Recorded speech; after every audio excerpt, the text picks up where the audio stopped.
आज की वाणी है 28 जुलाई सन 65 की। रिकॉर्ड चला है, माता ओ माता तू है जग की भाग्य विधाता। ये भारत माताओं की महिमा है क्या? क्या महिमा है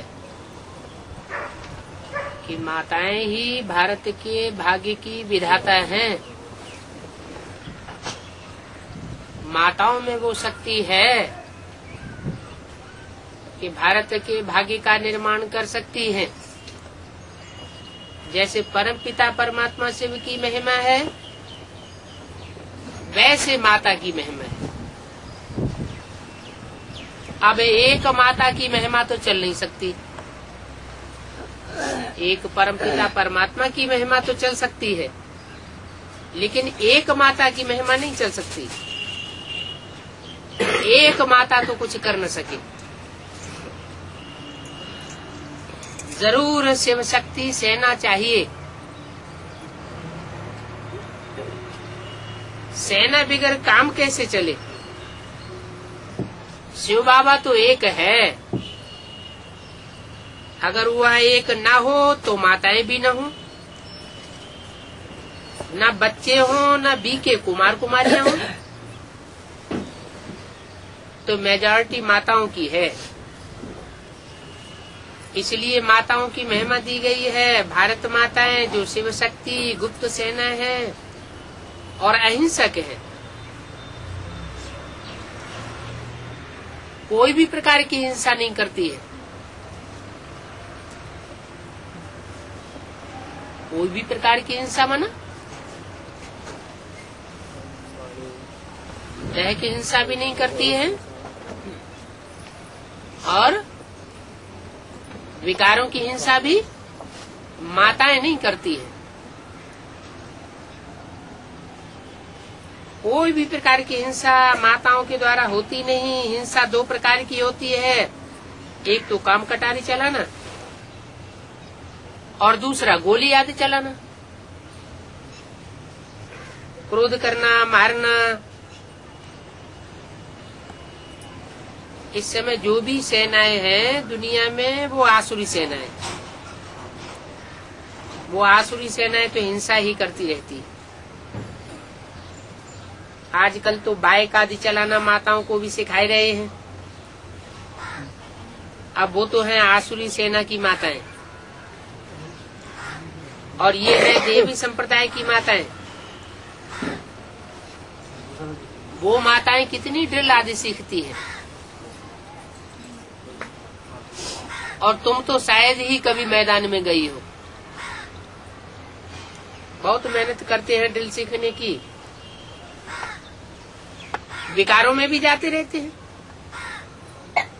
ऐसी कोई मुश्किल होंगी जो शादी नहीं करती होंगी,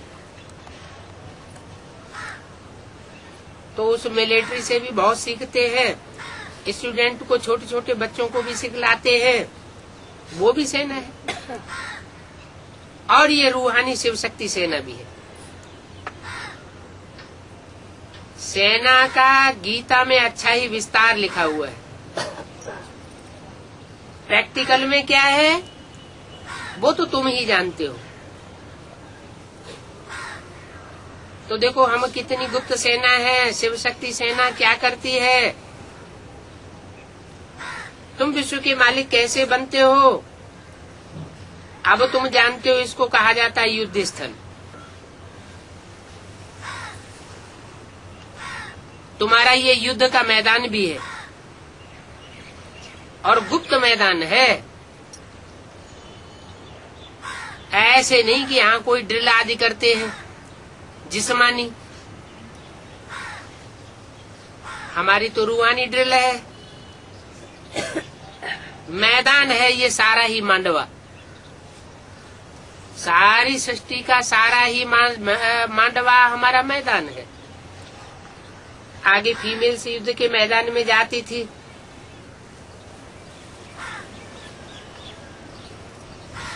अभी भी जाती है।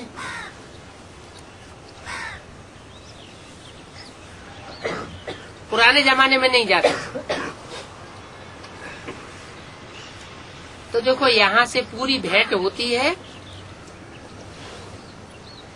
दोनों ही सेनाओं में माताएं हैं।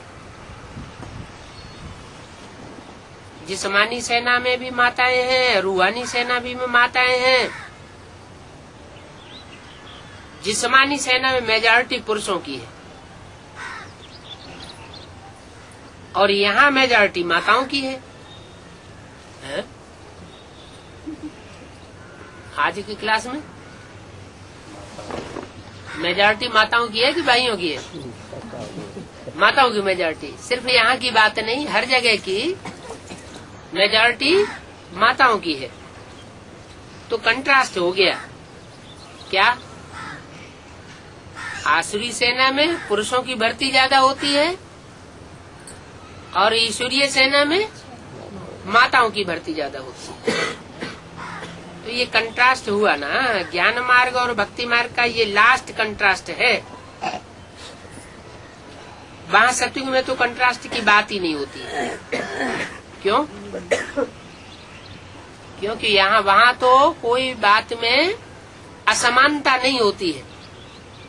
स्त्री और पुरुषों की संख्या भी बराबर बराबर होती है।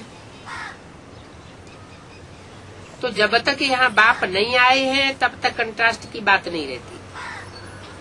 बाप कंट्रास्ट बतलाते हैं। ब्राह्मण क्या करते हैं? ये कंट्रास्ट है हम ब्राह्मणों और शूद्रों का। दोनों ही यहाँ युद्ध के मैदान में।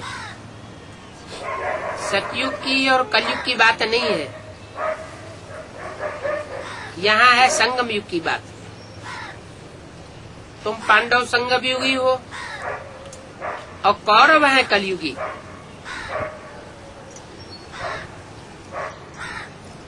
कलयुगी क्यों कहा? कौरवों को खास कलयुगी बताई दिया और पांडवों को संगम युगी बताई दिया। क्यों?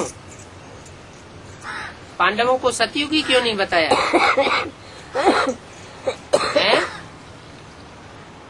क्योंकि पांडवों को ले जाने वाला पंडा बाप आया हुआ है। कौरवों का तो नाम ही है कौरव। कौओं की तरह रव माना शोरगुल करने वाले हैं, कहीं ठिकाने लगने और लगाने वाले नहीं है। उनको ये पता ही नहीं है कि अभी ये जाने का समय है। अभी इस दुनिया में रुकने का टाइम नहीं है कि महलमाड़ियां अटारियां बना लो, दुनिया के सुख ले लो। अब वो टाइम नहीं रहा। कलयुग का टाइम बहुत लंबा दे दिया है। आहिस्ते आहिस्ते ये बात भी समझेंगे कि अभी कलयुग हजारों वर्ष का नहीं है। तुम्हारे द्वारा इन सब बातों को समझेंगे।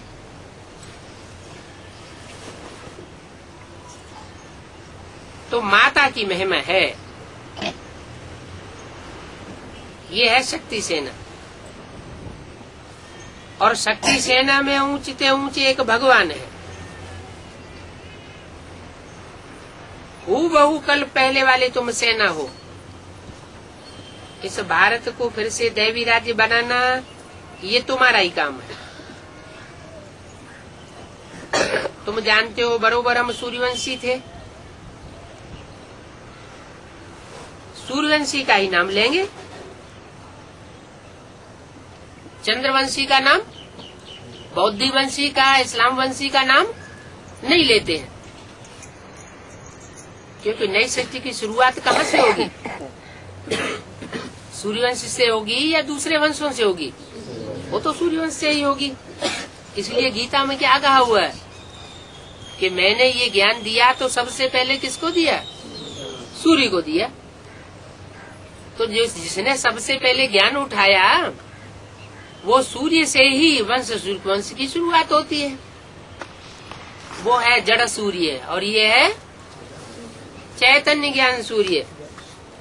तो ये तो बुद्धि में है कि सूर्यवंशी के बाद चंद्रवंशी, वैश्यवंशी, शूद्रवंशी बनेंगे। परंतु महिमा सूर्यवंशियों की है। पहले पहले तो हम सूर्यवंशी ही बनेंगे। हम पुरुषार्थ ऐसा करते हैं जो पहले पहले हम सूर्यवंशी अर्थात स्वर्ग में आवे। सत्युग को स्वर्ग कहा जाता है। त्रेता को वास्तव में स्वर्ग स्वर्ग नहीं कहा जाता, वो स्वयं ही स्वर्ग है। संपन्न परिपूर्ण अवस्था का स्वर्ग त्रेता को नहीं कहेंगे। कहते भी हैं फलाना स्वर्ग पधारा, ऐसे तो नहीं कहते फलाना त्रेता में पधारा, राम के राज्य में गया।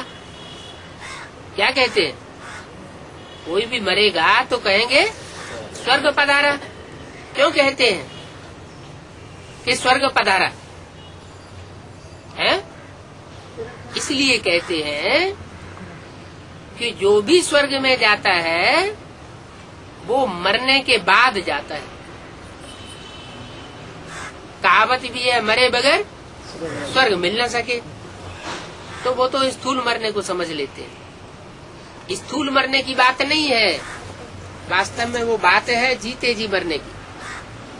काम क्रोध लोभ मोह अहंकार इन 5 विकारों से अपने को दूर हटाना है, देह अभिमान को मारना है। जब ऐसी स्टेज हमारी बनती है तो हम अपने को स्वर्ग में अनुभव करते हैं। माने स्वर्ग में वो ही जा सकता है जो स्व की स्थिति में जाए। इसलिए शब्द का नाम ही ऐसा है। स्व माने आत्मा, ग माने गया। कहाँ गया? आत्म की स्थिति में गया। तो जहाँ जहाँ देह अभिमान है वहाँ वहाँ आत्म की स्थिति बन नहीं सकती। आत्म की स्थिति जैसे जैसे बनती जाएगी आत्मा सुखी होती जाएगी। प्रैक्टिकल ज्ञान है। अमृत वेले सवेरे को बैठ करके प्रैक्टिस करके देखो। जिस दिन अच्छी आत्मिक स्टेज बनेगी सारा दिन हल्कापन महसूस होगा। अगर सवेरे सवेरे देहभान की स्टेज रही या देर से उठे या नहीं उठ सके तो सारा दिन भारीपन महसूस होता है। तो असली बात क्या हुई? स्वर्ग और नरक की। स्वर्ग और नरक का असली फाउंडेशन किस बात पर हुआ? आत्मिक स्टेज। अमृत बेला भी, अमृत बेला जैसे दिन का सात्विक स्टेज का टाइम, ऐसे ही सृष्टि का सात्विक स्टेज का टाइम है सतयुग। वो सतो प्रधान युग है। ऐसे ही अमृत बेला है सारे दिन का सतो प्रधान टाइम। तो सतो प्रधान टाइम में जैसी स्टेज जिस आत्मा की रहती है उसके अनेक जन्मों का हिसाब किताब सुख का उतना ही ज्यादा बनता है। अभी अगर पुरुषार्थ कर लिया तो हमेशा के लिए पक्का हो जाता है, क्योंकि अभी का जो टाइम चल रहा है वो जैसे सृष्टि का अमृत बेला चल रहा है। ये चूक गए तो सब चूक गए। क्यों? क्योंकि सूर्य उदय होने वाला है। जिस सूर्य को परमात्मा सुप्रीम सोल ज्योति बिंदु आकर के पहले पहले ज्ञान का डोज देता है, वो ज्ञान सूर्य संसार में उदय होने वाला है। और ज्ञान सूर्य संसार में उदय होने से पहले का जो टाइम है वो अमृत बेला कहा जाता है। तो जो अमृत बेला का टाइम है वो तो चूकना नहीं चाहिए। तो नाम लेते हैं स्वर्ग में गया, माने आत्मिक स्थिति में गया। भारतवासी जानते हैं वैकुंठ में कृष्ण का राज्य था। गीता में फिर कृष्ण को द्वापर में ले गए हैं। क्यों है? भारतवासी जब ये जानते हैं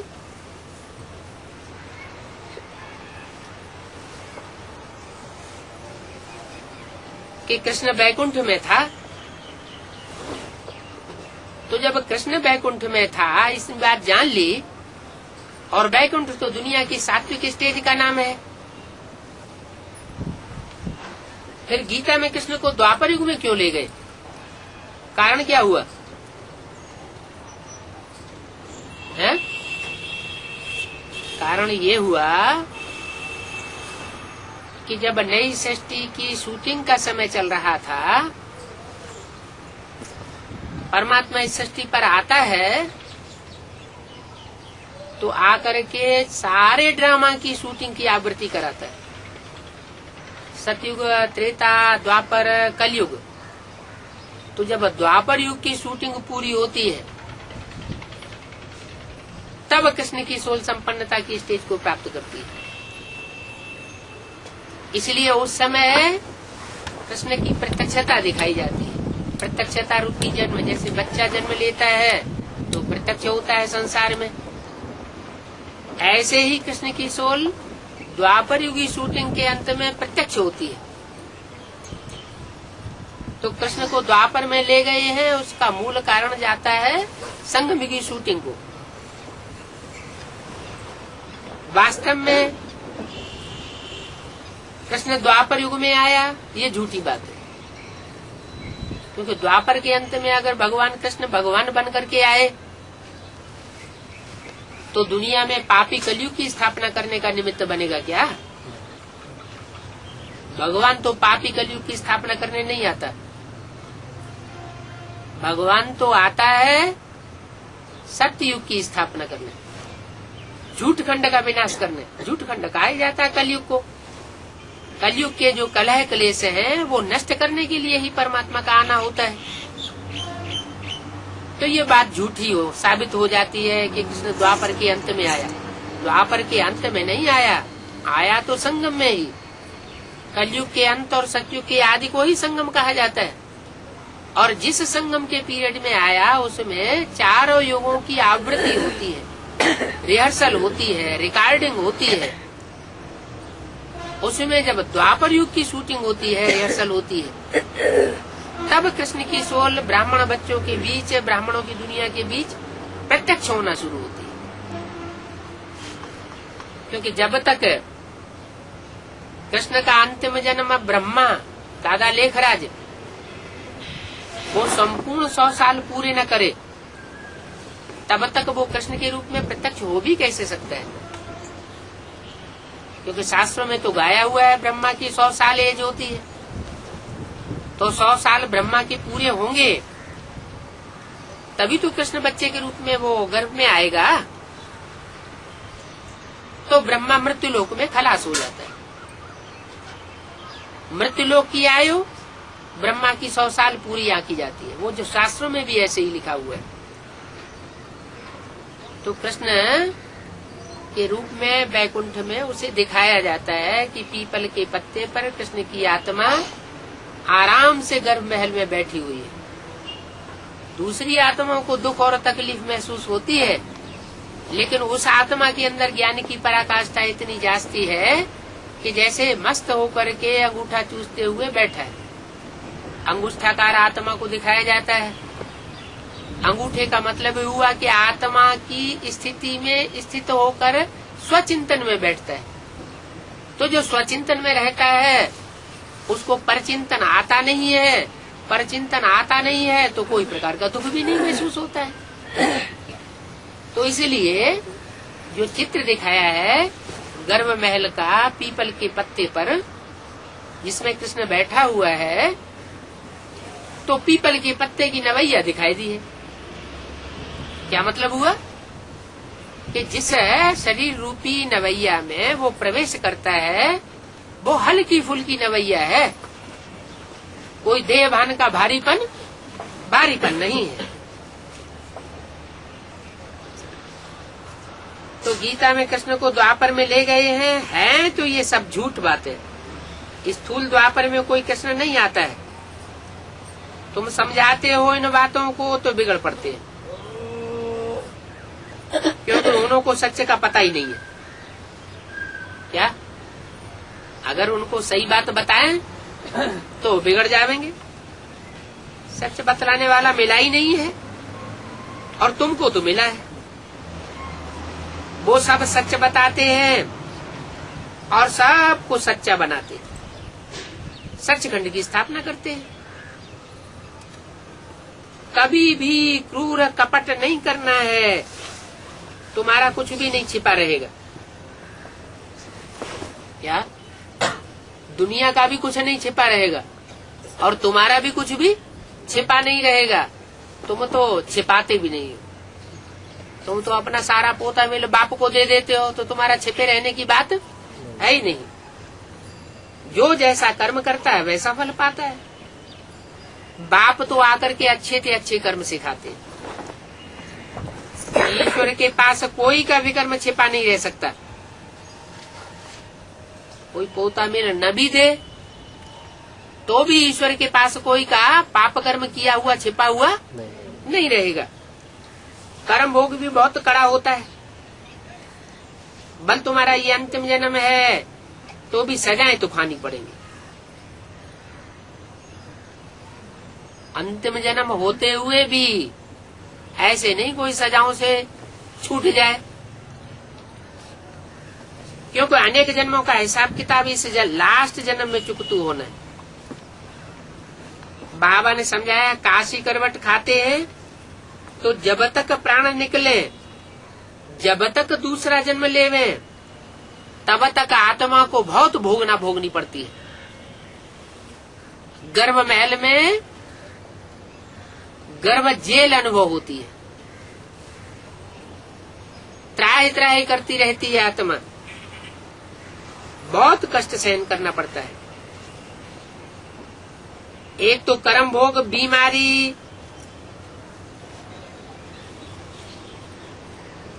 क्योंकि आत्मा अनेक जन्मों की थकी हुई आती है। फिर विकर्मों की सजा,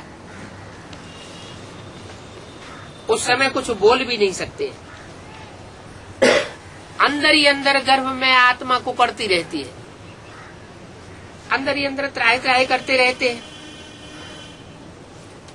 परमात्मा को जो सजा देनी होती है वो यहाँ ही मिल जाती है। 28 जुलाई सन 65 की वाणी का दूसरा पेज। सतयुग में तो कोई से पाप होता नहीं है, और वहाँ कोई मजिस्ट्रेट आदि भी नहीं होते हैं, कोई कोर्ट कचहरी जज आदि नहीं होते हैं, न गर्भ जेल की सजा होती है। वहाँ गर्भ जेल नहीं कही जाती। गर्भ में आत्मा कोई प्रकार का दुख नहीं भोगती। वहाँ तो गर्भ महल है, आराम से आत्मा रहती है।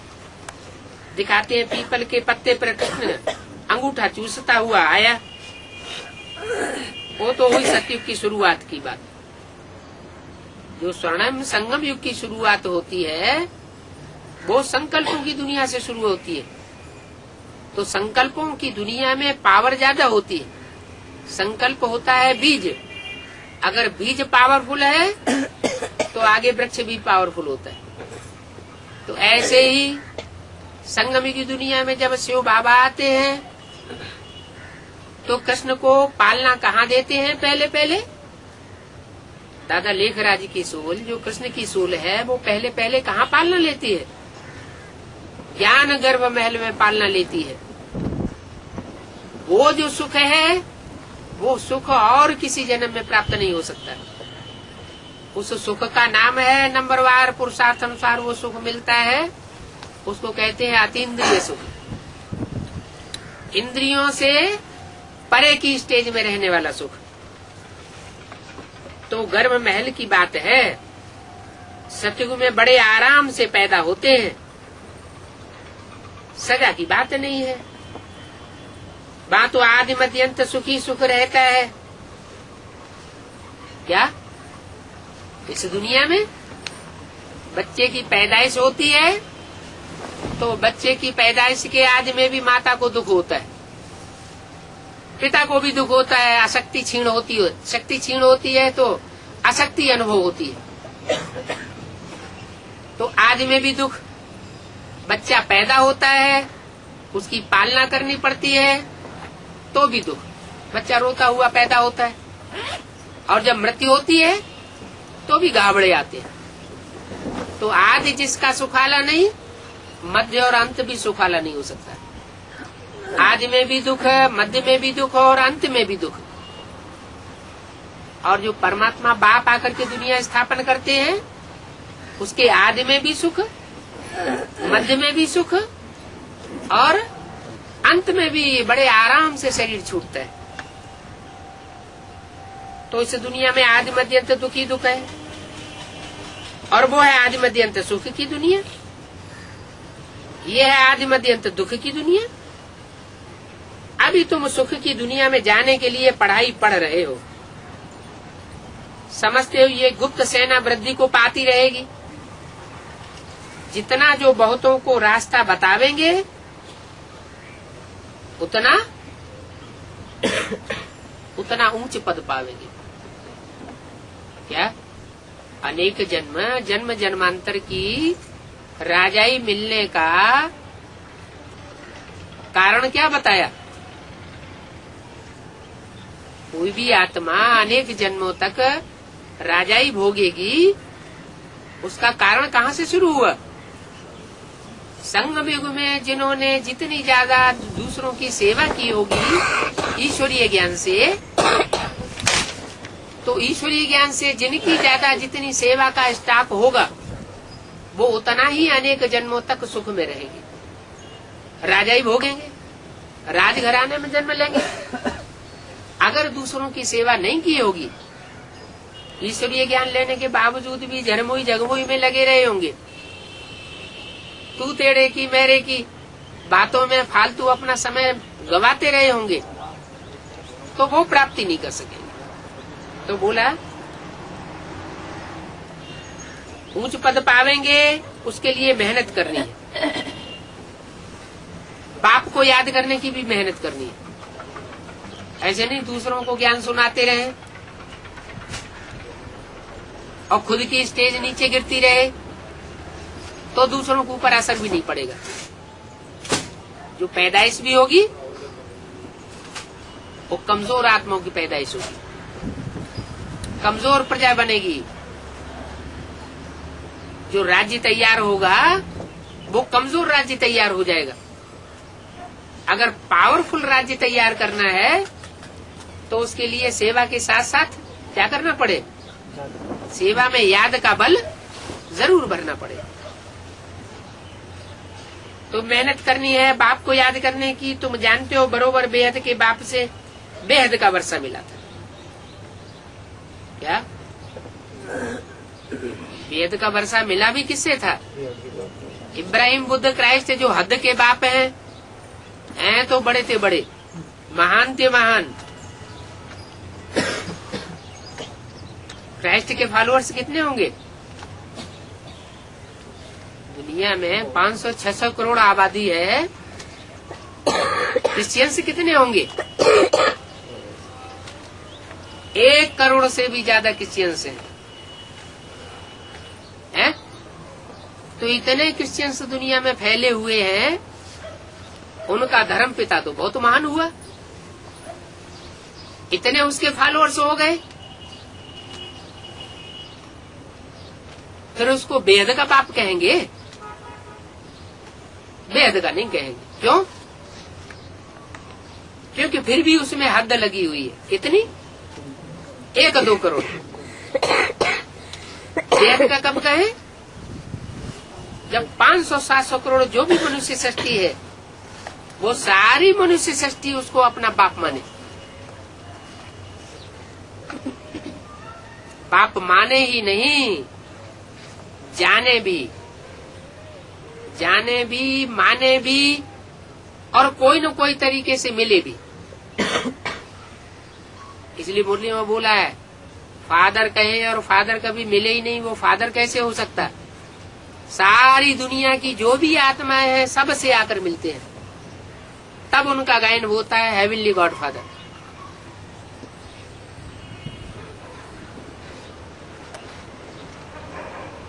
इसलिए सब बाप को याद करते हैं, लौकिक बाप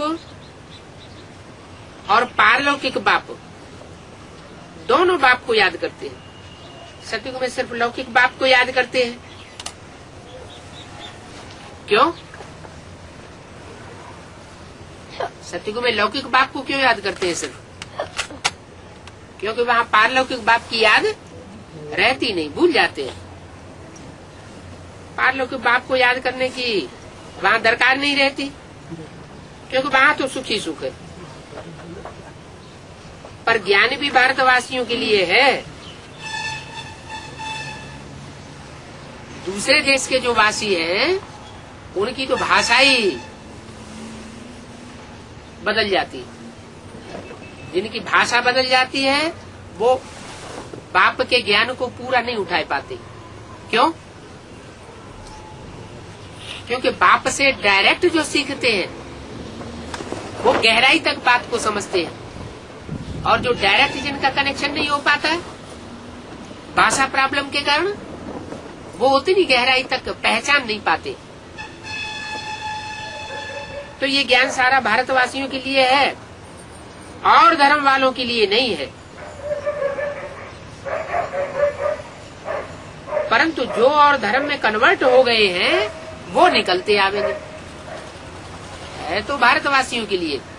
फिर भी जो भारतवासी थे सत्ययुग त्रेता में और फिर द्वापर युग से दूसरे दूसरे धर्मों में कन्वर्ट हो गए, वही कन्वर्ट हुई आत्माएं अभी फिर ब्रह्मा कुमारी ईश्वरी विश्वविद्यालय में आ गई। तो जो कन्वर्ट हुई आत्माएं हैं और ज्यादा जन्मों तक जो कन्वर्ट होकर के रही होंगी, वो ज्ञान के मर्म को उतना पूरा नहीं समझ पाती है। कितना? जितना जो अनेक जन्मों तक देवी देवता सनातन धर्म में रहने वाली आत्माएं समझेंगी, उतने दूसरे धर्म में दूसरे देश में कन्वर्ट होने वाली आत्माएं नहीं समझ पाएंगी। तो बोला और धर्म वालों के लिए ज्ञान नहीं है, परंतु जो कन्वर्ट हो जाते हैं वो निकलते आते हैं और आगे चलकर निकलते आवेंगे। वो आकर के योग भी सीखेंगे। किससे? हैं? क्योंकि योग सिखाने वाला तो एक ही परमपिता परमात्मा है। एक बाप के सिवाय योग, राजयोग और कोई सिखा ही नहीं सकता। तो सभी आकर के राजयोग सीखेंगे। जो भी कन्वर्ट हो गए हैं वो निकलते चले आवेंगे। योग पर समझाने के लिए निमंत्रण मिलता है, तो तैयारी करनी चाहिए। वहाँ क्या समझावे? समझाना है क्या तुम भारत का प्राचीन राजयोग को भूल गए हो? भगवान कहते हैं मन मना बहु। राजयोग क्या है? ये कोई शारीरिक हठयोग नहीं है, ये कोई श्वास प्रश्वास का प्राणायाम योग नहीं है। ये क्या योग है? इसका नाम है राजयोग। इसमें ये राज भरा हुआ है कि मन को एकाग्र कैसे किया जाए। अगर मन को एकाग्र करने की प्रक्रिया सीख ली तो मन जीते जगत जीत कहा जाता है। मन के साधे सब सद है। मन 11वीं इंद्री कही जाती है और अति सूक्ष्म है। जो जितना सूक्ष्म होता है उसमें उतनी ही ज्यादा ताकत होती है। तो इस मन को कंट्रोल कर लिया, माना सब कुछ कंट्रोल हो गया। हर आत्मा के अंदर ये मन की मनन चिंतन मंथन शक्ति होती है।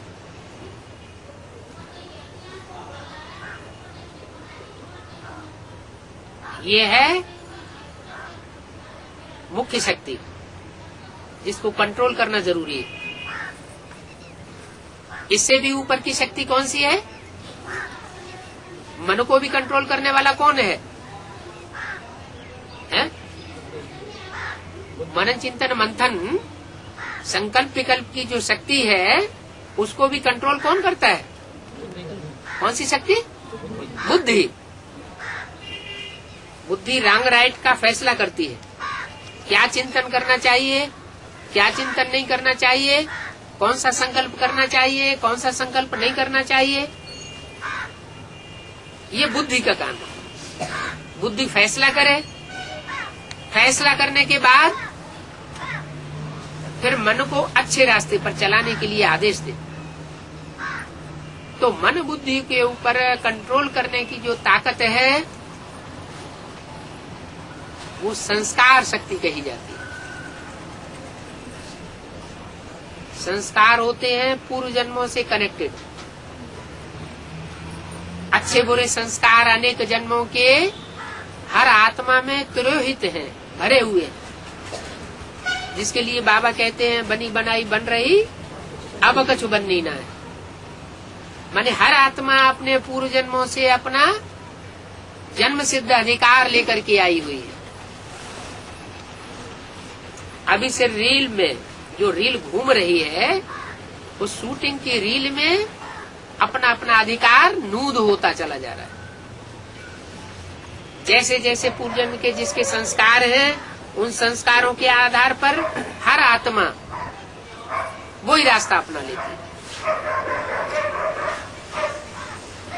बुरे कर्म किए होंगे तो भले परमात्मा का कितना भी ऊंचे से ऊंचा ज्ञान उठाए रहा हो, उस ज्ञान को भी वो तोड़ मड़ोड़ करके उल्टा कर देगा। ऐसी है संस्कार शक्ति। तो मन रूपी ब्रह्मा हुआ, बुद्धि रूपी शंकर हुआ, और विष्णु रूपी संस्कार शक्ति हुई। लेकिन संस्कारों को भी परिवर्तन किया जा सकता है या नहीं किया जा सकता है? संस्कारों को भी परिवर्तन किया जा सकता है। तो कौन परिवर्तन करेगा? मन परिवर्तन करेगा या संस्कार अपने संस्कारों को स्वतः ही परिवर्तन करेंगे या बुद्धि परिवर्तन करेगी? ऊपर किसको रखा जाए? मन को ऊपर रखा जाए,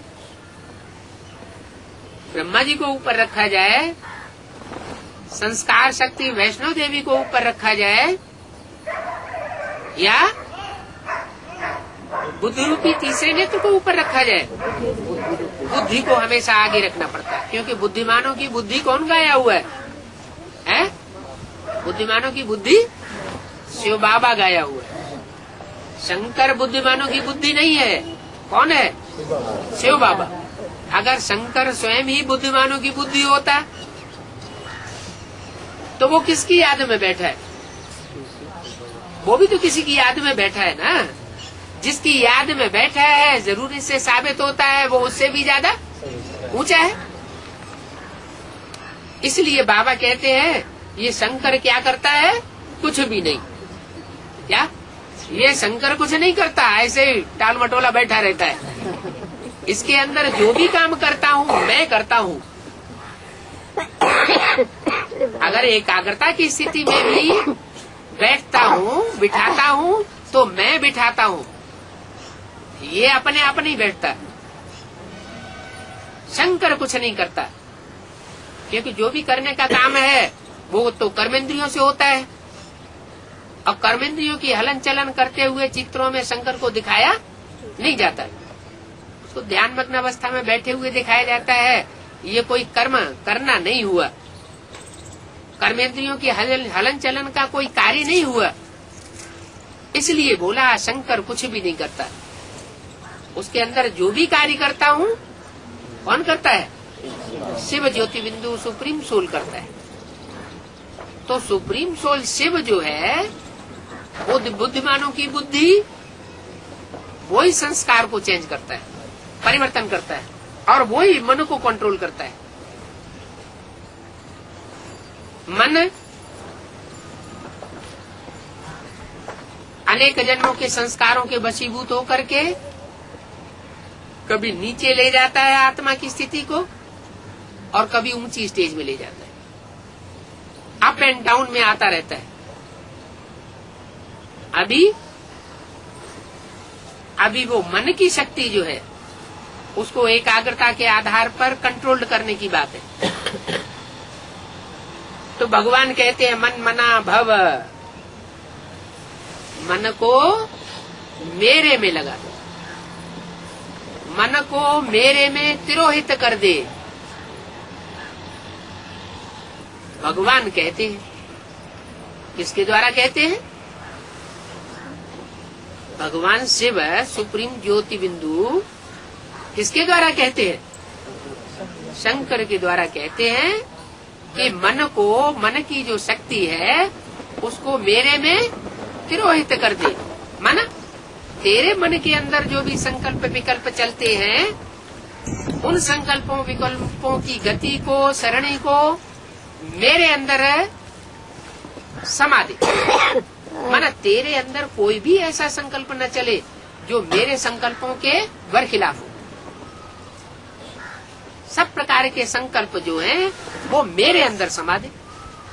जब संकल्प मात्र भी तेरे मेरे संकल्पों के अनुकूल बन जाएंगे, इतनी ज्ञान की पराकाष्ठा तेरे अंदर आ जाएगी, तो बीज सुधर जाएगा तो सारा वृक्ष सुधर जाएगा। संकल्प बीज है, ये मन से संकल्प रूपी बीज पैदा होता है। मन के संकल्पों को ज्ञान के आधार पर सात्विक बनाना है, और सात्विक बनाते बनाते बनाते एक अंत में ऐसी स्टेज आती है जहाँ शून्य रह जाता है। वो है पराकाष्ठा, सात्विक स्टेज की, जहाँ से सत्युग की शुरुआत होती है। मन जब निसंकल्प हो जाएगा तो निराकारी हो जाएगा। निराकारी फिर निर्विकारी जरूर बनता है। निराकारी, निर्विकारी और निरहंकारी कहा जाता है। उसमें देहभान का नाम निशान नहीं रहेगा। इसलिए बोला कि सत्युग की स्थापना के लिए मन मना भव, तू अपने मन के संकल्पों को मेरे मन के अंदर समा दे, तो जरूर वहां जाना पड़े। कहा? जब मन के संकल्पों को एक सुप्रीम सोल बाप के संकल्पों में हम तिरोहित कर देंगे तो कहाँ जाना पड़े? है निराकारी निर्विकारी दुनिया में जाना पड़े। निर्विकारी दुनिया निरहंकारी देवताओं की दुनिया होती है। हम आत्मा है, आत्मा को याद करना है एक परमात्मा को। अगर दूसरे को याद किया तो संकल्पों में विरोधाभास पैदा होगा, क्योंकि एक व्यक्ति के संकल्प कभी भी नहीं मिल सकते दूसरे व्यक्ति से। हम सब मिलकर के एक ही पुरुषार्थ करें कि हमें एक बाप के समान संकल्पों में रमण करने वाला बनना है, तब ही निस्तार हो सकता है। तो आत्मा को याद करना है एक परमात्मा को। निराकार परमात्मा ही कहते हैं। क्या कहा? कौन कहते हैं? है? निराकार परमात्मा माने बिंदी। बिंदी कह सकती है कुछ है? फिर क्यों कहा निराकार परमात्मा कहते हैं? है? निराकार परमात्मा का मतलब निराकारी स्टेज वाला है। वो निराकार परमात्मा जरूर कोई साकार तन में प्रवेश करता है, और प्रवेश करके निराकारी, निरहंकारी, निर्विकारी वाचा बोलता है। उस स्टेज में स्थिर होकर के बोलता है, कहता है। निराकार बच्चों को कहते हैं कि मुझे याद करो तो मेरे पास आ जाएंगे। अरे वो निराकार परमात्मा हम बच्चों के पास आया हुआ है कि हम बच्चे उसके पास पहुंच जाएंगे? क्यों? अभी वो परमात्मा हमारे पास आया हुआ है या हम उसके पास पहुंच जाएंगे? परमात्मा हमारे पास आया हुआ है, फिर ये क्यों कहते हैं कि तुम हमारे पास आ जाएंगे?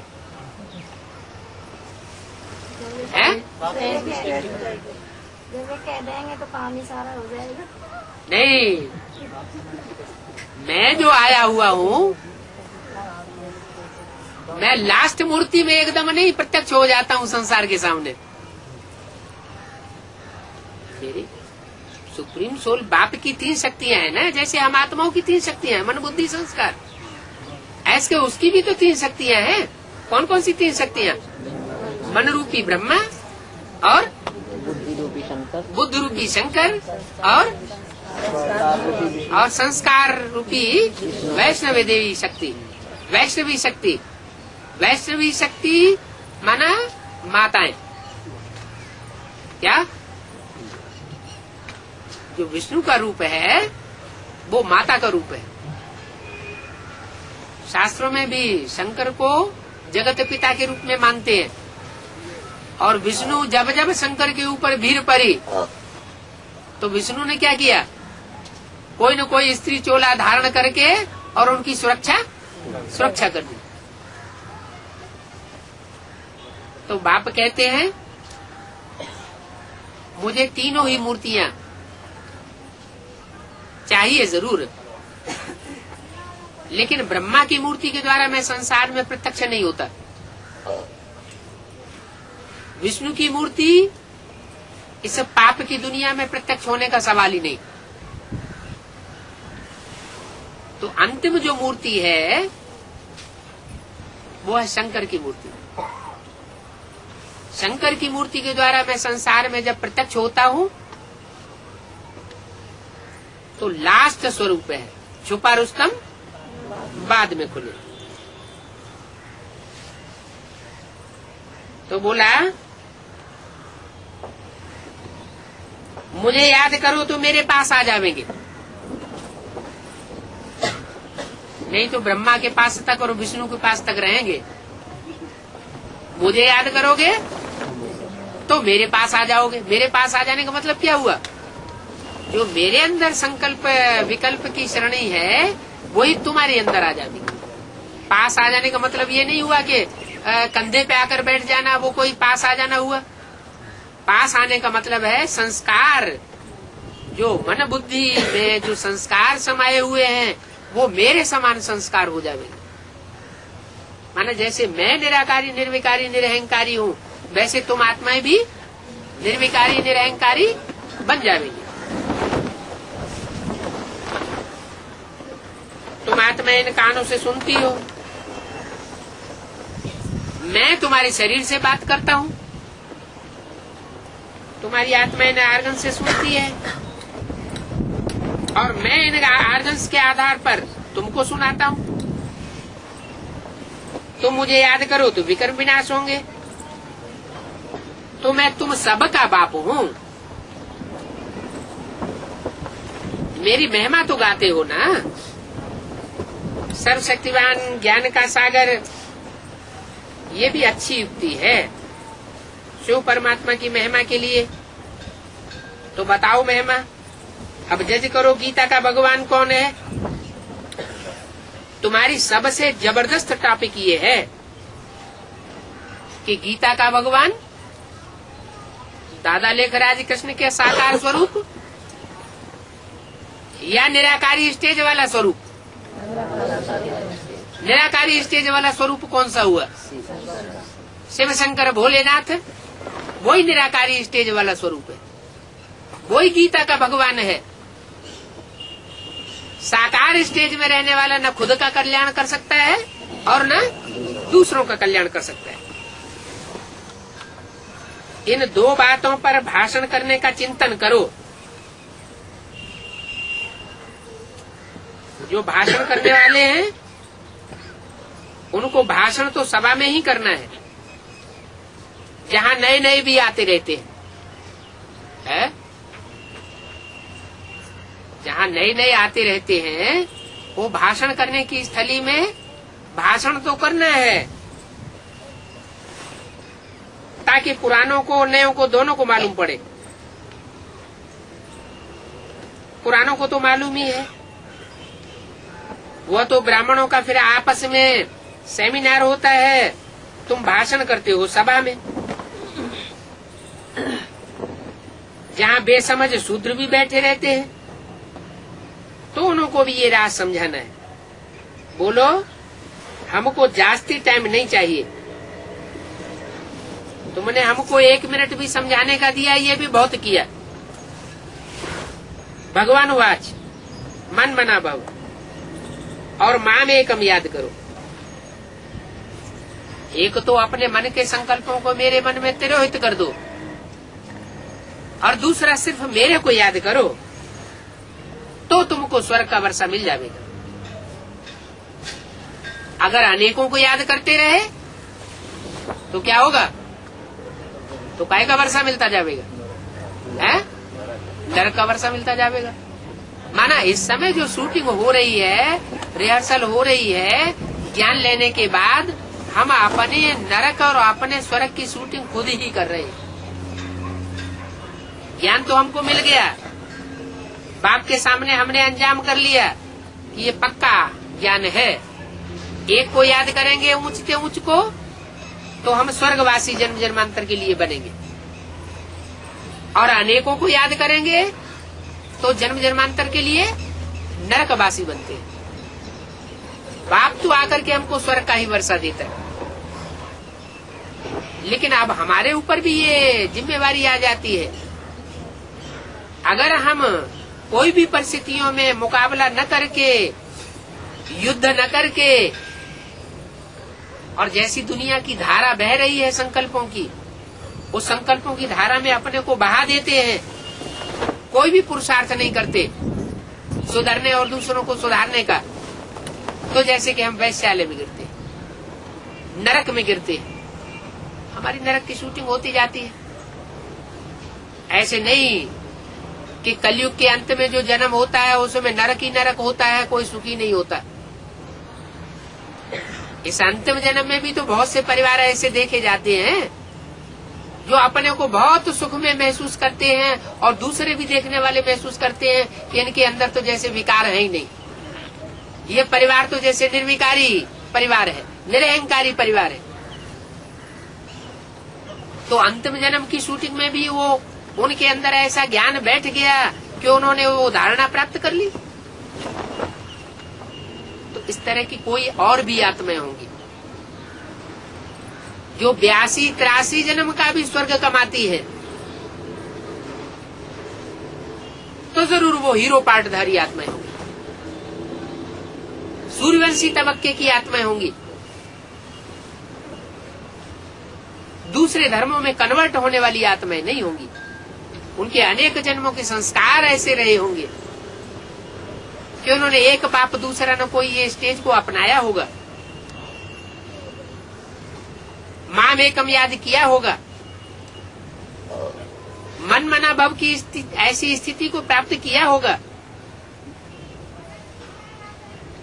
तो कोई दूसरी आत्माएं कर सकती है तो हम नहीं कर सकते क्या? जरूर कर सकते हैं, लेकिन उन बातों पर विचार नहीं करते।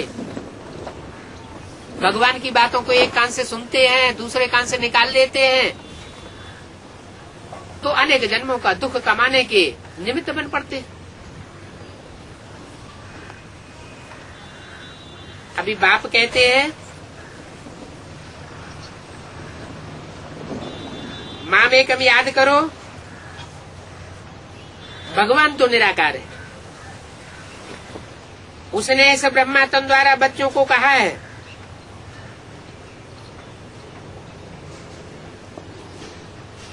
प्रजापिता ब्रह्मा की संतान ब्राह्मण ब्राह्मणियां होंगे ना, ब्राह्मण जरूर चाहिए।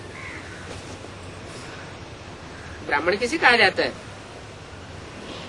जरूर चाहिए तो, लेकिन ब्राह्मण कहा किसे जाता है? जो ब्रह्मा की मुखवंशावली औलाद बने। मुखवंशावली जो औलाद बना होगा वो जरूर ब्रह्मा के मुख से निकली हुई बातों को मानता भी होगा। तो ब्राह्मण जरूर चाहिए। परमपिता परमात्मा ने ब्राह्मणों को आय ज्ञान दिया। क्या कहा? ब्राह्मणों को आय पहले पैदा किया है कि पहले उनको ज्ञान दिया? ज्ञान पहले दे दिया। परमात्मा बाप आता है तो पहले ब्रह्मा द्वारा ब्राह्मणों की रचना करता है, ब्राह्मणों को जन्म देता है, या पहले उनको शिक्षा देता है? पहले जन्म देता है। तो अभी तक क्या काम हुआ? अभी तक सिर्फ दादा लेकर आज ब्रह्मा के द्वारा जो भी कार्य चल रहा है उसमें जन्म हुआ है। ब्राह्मणों को जन्म तो मिला है, इतनी बात तो बुद्धि में बैठी है कि अगर हम पवित्र रहेंगे तो ब्राह्मण बनेंगे, ब्रह्मा की बात मानेंगे तो हम ब्राह्मण कहे जाएंगे, मुखवंशावली बनेंगे तो हम ब्राह्मण कहे जाएंगे, और ब्रह्मा की गोद को ही याद करते रहेंगे तो ब्राह्मण तो कहे जाएंगे, लेकिन कुखवंशावली ब्राह्मण कहे जाएंगे। जो ब्राह्मण है वो देवता बनेंगे, जो कुखवंशावली ब्राह्मण बने होंगे वो देवता ही सूर्यवंशी लिस्ट में नहीं आवेंगे, उनके पूरे 84 जन्म नहीं होंगे। तो परमपिता परमात्मा ने ब्राह्मणों को आकर के ज्ञान दिया है, आय ज्ञान दिया है। माना ऐसे नहीं है कि दादा लेकर आज ब्रह्मा के तन में आकर के ब्राह्मणों को जन्म दिया और शरीर छोड़ करके चला गया, उसके बाद काम खत्म हो गया। सिर्फ जन्म देने से काम खत्म नहीं हो जाता। लौकिक दुनिया में भी कोई माँ बाप होते हैं, बच्चों को जन्म दे देते हैं, उनकी परवरिश नहीं कर पाते, तो कहेंगे कि पूरा माँ बाप का काम हो गया। नहीं, जन्म देने के साथ साथ बच्चों की परवरिश भी करनी है, बच्चों को वर्षा भी देना है, ये भी बाप का काम है, ठिकाने से लगाना। वो तो पारलौकिक बाप है। जो श्रेष्ठ मनुष्य होते हैं उनकी श्रेष्ठता इसी बात में गाई जाती है कि या तो वो कोई काम शुरू नहीं करते हैं, और शुरू करते हैं तो उसको अंतिम चरम सीमा पर उस कार्य को पहुंचाते हैं, बीच में काम को छोड़ते नहीं है। जो श्रेष्ठ आत्माएं होती हैं वो कोई भी कार्य को बीच में अधूरा नहीं छोड़ती। तो परमात्मा तो श्रेष्ठ से श्रेष्ठ गाया हुआ है। ऐसे थोड़े ही कि वो 69 में ब्रह्मा के चोले को छोड़ देता है तो उसका काम समाप्त हो गया। नहीं, ब्राह्मणों को जन्म देने के बाद ब्राह्मणों को शिक्षा दे करके ऊंची स्टेज में स्थिर कराना, ये भी उसका काम है। तो ब्राह्मणों को आय ज्ञान दिया है, जिनको ज्ञान दिया है उनको ही पांडव कहते हैं। क्या कहा? जिनको परमात्मा ने आके ज्ञान नहीं दिया, सिर्फ ब्राह्मण बना के जन्म दे के छोड़ दिया, उनको पांडव नहीं कहा जाता। पांडव किनको कहा जाता है? जिनको जन्म देने के बाद फिर दोबारा प्रवेश करता है। और पंडयति माना रास्ता दिखाता है, अंत तक जीवन मुक्ति और मुक्ति का पूरा रास्ता दिखाता है। जब तक मुक्ति और जीवन मुक्ति का अनुभव आत्मा न करने लगे तब तक परमात्मा बाप का कार्य समाप्त नहीं होता। रूहानी यात्रा पर ले जाने के लिए ये पंडे हैं। बाबा तुम बच्चों को ये ऐसे देते हैं, निबंध लिखने के लिए ये देते हैं, उनको फिर रिफाइन करके समझाओ। सो तो भाषण करने वालों को ख्याल करना है, नाम को याद करने से ही बाप द्वारा जीवन मुक्ति स्वर्ग का वर्षा मिलेगा। क्या कहा है? ये तो नई बात कह दी। क्या? नाम को याद करने से बाप द्वारा जीवन मुक्ति का वर्षा स्वर्ग का मिलेगा। नाम को याद करने से। नाम भक्ति मार्ग में चलता है, नाम की याद ये भक्ति मार्ग में चलती है या ज्ञान मार्ग में चलती है? भक्ति मार्ग में चलती है। यहाँ क्यों बोल दिया ऐसे? क्योंकि नाम जो भी पढ़ते हैं वो सब काम के आधार पर पढ़ते हैं। नाम को हमें याद करें कि ये नाम क्यों पढ़ा। कोई भी भक्ति मार्ग में जो शास्त्रों में नाम पड़े हुए हैं, असुरों के नाम हो, चाहे देवताओं के नाम हो, चाहे भगवान के नाम हो, उन शब्दों के नामों के गहराई में जाएं तो हम देखेंगे कि वो नाम उनके काम के आधार पर पड़े हुए हैं। तो नाम को याद करने से बाप द्वारा जीवन मुक्ति का वर्षा मिलेगा। शिव बाबा कहते हैं अभी माम एकम याद करो। क्या? मुझे एक को याद करो। अब तुम एक को कैसे याद करें? तुमने नाम तो धरा लिया त्रिमूर्ति शिव, 3 मूर्ति शिव है तो 3 मूर्तियां हो गई, तो एक मूर्ति को कैसे याद करें? है? और वो भी मूर्तियां जो हैं वो तीनों वतन में एक के ऊपर एक रख दी है। तो ऊंचते ऊंच को याद करें या नीचते नीच को याद करें? ऊंचते ऊंच को याद करें ना। इसका मतलब जो ऊंचते ऊंच मूर्ति है उस मूर्ति में तीनों मूर्तियां समाई हुई होनी चाहिए। कौन कौन सी तीनों मूर्तियां? ब्रह्मा भी होना चाहिए चंद्रमा के रूप में, और वैष्णो देवी भी होनी चाहिए। वो कैसे? ब्रह्मा सो विष्णु, और तीसरी मूर्ति तो है ही।